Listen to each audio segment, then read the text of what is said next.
ಜೈ ಶ್ರೀರಾಮ್. ನಾನು Ajit Bopnalli. Welcome to Ashvabega. ನಮ್ಮ ಈ ನಟ ದರ್ಶನ್ ಇದ್ರಲ್ಲ, ಈಗ ಕೊಲೆ ಆರೋಪಿ ದರ್ಶನ್ ಆಗಿ ಜೈಲಲ್ಲಿದ್ದಾರಲ್ಲ, ಅವರು ಹೊರಗೆ ಬರೋದಕ್ಕೆ ಅವ್ರ ಲಾಯರು ಎಷ್ಟೆಲ್ಲ ಟ್ರೈ ಮಾಡ್ತಾ ಇದ್ದಾರೋ ಅವರ ಅಭಿಮಾನಿಗಳು ಅಷ್ಟೇ ಗುದ್ದಾಡ್ತಾ ಇದ್ದಾರೆ ಅವ್ರನ್ನ ಒಳಗಡೆನೇ ಇಡೋದಕ್ಕೆ. ಯಾಕೆಂದ್ರೆ ಅವರ ಅಭಿಮಾನಿಗಳು ಅನ್ನೋದೊಂದು ಈ ಲೇಬಲನ್ನು ಹಚ್ಕೊಂಡ್ಬಿಟ್ಟು ಏನ್ ಬೇಕಾದ್ರೂ ಮಾಡ್ಬೋದಾ, ಅದು ನಮ್ಮ ಬಾಸಿಗೆ ಎಲ್ಲೆಲ್ಲಿ ಸಮಸ್ಯೆ ಆಗುತ್ತೆ ಅಂತ ಒಂದು ಚೂರಾದ್ರೂ ಈ ಅರಿವು ಇದ್ದಿದ್ರೆ ಆ ಥರ ಮಾಡ್ತಾ ಇರ್ಲಿಲ್ಲ. ಒಂದು 3-4-5 ದಿವಸದ ಹಿಂದೆ ಒಂದು 3 ಜನ ಅರೆಸ್ಟ್ ಆದರು, ನೀವು ನೋಡಿರ್ತೀರ.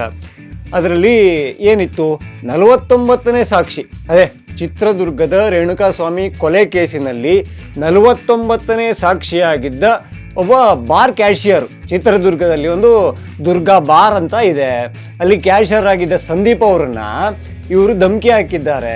ಯಾಕೆ ಅವರು ಸಾಕ್ಷಿ ಆಗ್ತಾರೆ? ಆ ದಿನ ರೇಣುಕಾಸ್ವಾಮಿ ಮರ್ಡರ್ಗೂ ಮೊದಲು ಅವರಲ್ಲಿ ಬಂದಿದ್ರಂತೆ, ಈ ಬಾಟಲ್ಗಳನ್ನ ತಗೊಂಡ್ಬಂದಿದ್ರಂತೆ, ಒಳಗಡೆ ನೋವಿನ ತೈಲ ಅಂತ ಇರುತ್ತಲ್ಲ ಅದನ್ನ ಖರೀದಿ ಮಾಡಿದ್ರಂತೆ. ರೇಣುಕಾಸ್ವಾಮಿ ಕೈಯಲ್ಲೇ ದುಡ್ಡನ್ನು ಕೊಡಿಸಿದ್ರಂತೆ. ಕ್ಯಾಶ್ ಕೊಟ್ಟಿದ್ರೆ ಸ್ವಲ್ಪ ಬಚಾವ್, UPI ಮಾಡಿದ್ರೆ ಮಾತ್ರ ಪೊಲೀಸರು ಜಾಲಾಡ್ತಾರೆ, ಹಾಗೆ ಇಲ್ಲಿ ರುಬ್ಬಬೇಕು ಹಾಗೆ ರುಬ್ತಾರೆ. ಈಗ ಒಳಗಡೆ ಒಬ್ಬರನ್ನ ರುಬ್ತಾ ಇದ್ದಾರಲ್ಲ, ಅದೇ ಥರದಲ್ಲಿ. ಸೊ ಅವರು ಧಮಕಿ ಹಾಕಿದ್ರು, ಅರೆಸ್ಟ್ ಆದರು. ಅಂದರೆ ಸಂದೀಪ್ ಅವರು ಪೊಲೀಸರಿಗೆ ಬಂದು ಹೇಳಿದ್ರು, ಕೋರ್ಟಲ್ಲೂ ಕೂಡ ನನಗೆ ಬೆದರಿಕೆ ಬರ್ತಾ ಇದೆ, ಜೀವ ಬೆದರಿಕೆಯನ್ನು ಹಾಕಲಾಗ್ತಾ ಇದೆ, ದರ್ಶನ್ ಅಭಿಮಾನಿಗಳ ಹೆಸರಲ್ಲಿ ನನಗೆ ಸಮಸ್ಯೆ ಆಗ್ತಾ ಇದೆ ಅನ್ನೋದನ್ನು ಓಪನ್ ಆಗಿ ಹೇಳಿದ್ರ. ಕೋರ್ಟ್ ಏನು ಮಾಡ್ತು, ಪಾಪ ಅವ್ರ ಲಾಯರು ರಾತ್ರಿ ಎಲ್ಲ ಕಣ್ಣಿಗೆ ಎಣ್ಣೆ ಬಿಟ್ಕೊಂಡು ಏನೇನೋ ರೆಡಿ ಮಾಡ್ಕೊಂಡು ಹೋಗಿ, ಸಾರ್ ಒಂದು ಬೇಲ್ ಕೊಟ್ಬಿಡಿ ಸರ್ ಮತ್ತೊಂದು ಸಲ ಅಂತ ಕೇಳಿದ್ರನು, ಬೇಲು ರಿಜೆಕ್ಟ್ ಮಾಡಿ ಕಳಿಸ್ತು. ಸೊ ಈಗ ಇನ್ನೊಂದು ಪ್ರಶ್ನೆ ನಮಗೆ ನಿಮಗೆ ಬರುವಂತೆಯೇ ಪೊಲೀಸರಿಗೂ ಬಂದಿದೆ. ಈಗ ನಮ್ಮ ಪಕ್ಕದಲ್ಲಿ ಯಾವುದೋ ಒಂದು ಬ್ಯೂಟಿಫುಲ್ ಹುಡುಗಿ ಹೋಗ್ತಾ ಇದ್ರೆ, ಆಹಾ ಅವ್ರ ನಂಬರ್ ಆದರೂ ಸಿಗಬಾರ್ದಾ ಅಂತ ನಾವು ಅಂದ್ಕೊಳ್ಳೋದ್ರಲ್ಲಿ ತಪ್ಪಿಲ್ಲ. ಆದರೆ ನಂಬರ್ ಸಿಗೋದಷ್ಟೊಂದು ಈಸಿನಾ? ಖಂಡಿತ ಅಲ್ಲ.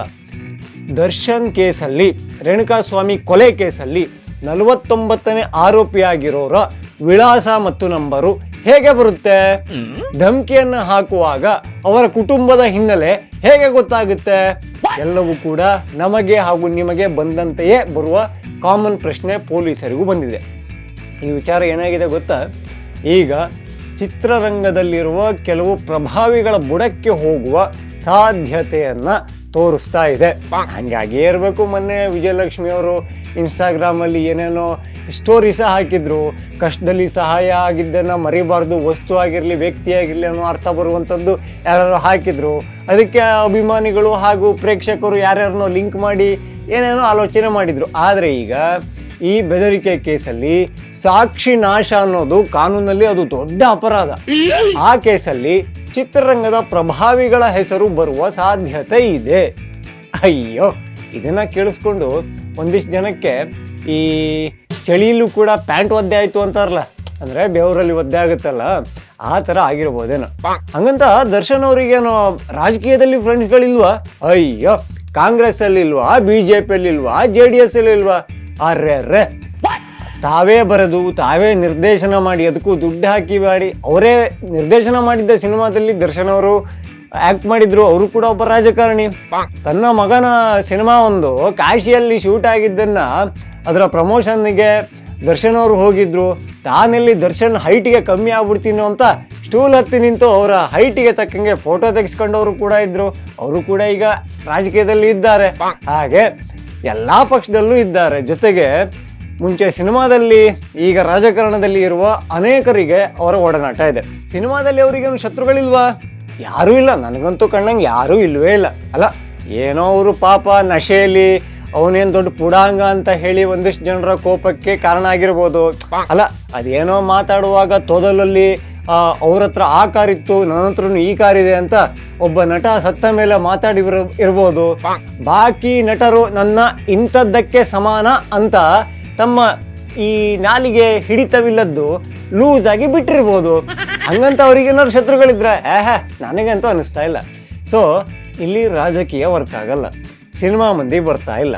ಅವರ ಅಭಿಮಾನಿಗಳು ಅವರನ್ನ ಜೈಲಿಂದ ಹೊರಗಡೆ ತರೋದಕ್ಕೆ ಖಂಡಿತ ಎಲ್ಲ ರೀತಿಯಲ್ಲೂ ಕೂಡ ಶ್ರಮ ಹಾಕ್ತಾ ಇದ್ದಾರೆ. ಅಣ್ಣ, ನೀವು ಜೈಲಲ್ಲೇ ನೆಮ್ಮದಿಯಾಗಿದ್ದೀರಲ್ಲ, ನೆಮ್ಮದಿಯಾಗಿರಿ ಅಂತ ಅವ್ರದ್ದೇ ಡೈಲಾಗ್ ಅಲ್ಲ, ಇದ್ರೆ ನೆಮ್ಮದಿಯಾಗಿರ್ಬೇಕು ಅಂತ. ಸೊ ಇಲ್ಲಿ ಇನ್ನೊಂದು ವಿಚಾರವನ್ನ ನಾವು ಗಮನಿಸಲೇಬೇಕು, ತುಂಬಾ ಗಂಭೀರವಾದ ವಿಚಾರ. ಈ ದರ್ಶನ್ ಅವರಿಗೆ ರೇಣುಕಾಸ್ವಾಮಿ ಕೊಲೆ ಕೇಸಲ್ಲಿ ಒಂದು ಬೇಲಂತೂ ಸಿಕ್ಕಿತ್ತು. ಯಾವ ವಿಚಾರಕ್ಕೆ? ಅಣ್ಣ, ಇಲ್ಲಿ ಸೊಂಟ ಒಂಚೂರು ನೋವಾಗ್ಬಿಟ್ಟಿದೆ, ನಾನು ಇದೇ ಥರ ಇಲ್ಲಿ ಇದ್ಬಿಟ್ರೆ ನಾನು ಕೋಮಾಗೆ ಹೋಗ್ಬಿಡ್ತೀನಿ, ಶಟ್ಕೊಂಡ್ಬಿಡ್ತೀನಿ ಅಂತ ಅಲ್ಲಿ ಹೋಗಿ ಅಂದರೆ ಮೆಡಿಕಲ್ ರೀಸನನ್ನು ಕೊಟ್ಟು ನ್ಯಾಯಾಲಯದಲ್ಲಿ ಬೇಲನ್ನು ತಗೊಂಬಂದು ಅಟ್ಲೀಸ್ಟ್ ಒಂದು ಕ್ಲಿನಿಕ್ಕಿಗೆ ಹೋಗಿ ಏನೋ ಡಾಕ್ಟ್ರ್ ಹತ್ರ ಒಂದು ಸರ್ಟಿಫಿಕೇಟ್ ಬರ್ಸ್ಕೊಂಬಂದು ಮನೇಲಿ ರೆಸ್ಟ್ ಮಾಡೋದು ಬಿಟ್ಟು ಎಲ್ಲಿಗೆ ಹೋಗಿದ್ರು? ಶೂಟಿಂಗಿಗೆ ಹೋಗಿದ್ರು. ಅವರ ಇಷ್ಟದ ಎಣ್ಣೆ, ದಮ್ಮು, ಇತರ ಎಲ್ಲವೂ ಕೂಡ ಅವರಿಗೆ ಸಿಗ್ತಾ ಇತ್ತು. ಇದು ನ್ಯಾಯಾಂಗದ ಕಣ್ಣಲ್ಲಿ ಹೆಂಗೆ ಕಾಣುತ್ತು? ಅರೇ ನಮ್ಮನ್ನೇ ಮಂಗ್ಯ ಮಾಡಿ ಹೋಗ್ಬಿಡ್ನಲ್ಲ ಅಂತ ಖಂಡಿತ ಅನ್ಸಿದೆ. ದರ್ಶನ್ ವಿರುದ್ಧ ಮಾತಾಡ್ತಾರೋ ಲಾಯರ್ಗಳಿಗೆ ಇದೊಂದು ಹಿಂಗೆ ಬ್ರಹ್ಮಾಸ್ತ್ರವನ್ನ ಅವರೇ ಕೊಟ್ಟಂಗೆ ಆಗಿದೆ. ಸೊ ಈಗ ಅವರ ಅಭಿಮಾನಿಗಳು ನಮ್ದಲ್ಲಿಡ್ಲಿ ಅಂತ ಬರ್ತಾರೆ, ಅವರಿಗೆ ಇನ್ನಿಲ್ಲದ ಸಮಸ್ಯೆಯನ್ನು ಕೊಡ್ತಾರೆ. ನಿಮಗೆ ಬಾಸ್ ಅನ್ನೋ ಒಂದು ಅಭಿಮಾನ ಇದ್ದಲ್ಲಿ ಸ್ವಲ್ಪ ಮುಖ, ಮೂತಿ ಎಲ್ಲವನ್ನು ಕೂಡ ಮುಚ್ಕೊಂಡಿದ್ದಲ್ಲಿ ಏನೋ ಅಲ್ಪ ಸ್ವಲ್ಪ ವಕೀಲರು ಮಾತಾಡಬಹುದು. ಪಾಪ ಅವರು ವಕೀಲರು ಮೊನ್ನೆ ಸುನಿಲ್ ಕುಮಾರ್ ಅವರು ಜೂಟಾಗಿದ್ದಾರೆ, ಆರೋಪಿಗಳ ಪರ ಮಾತಾಡ್ತಾ ಇದ್ರು, ಅವರ ಕಡೆಯವರಿಂದ ಸಹಕಾರ ಸಿಕ್ಕಿಲ್ಲ ಅನ್ನೋ ರೀಸನ್ ಅನ್ನ ಕೊಟ್ಟಿದ್ದಾರೆ.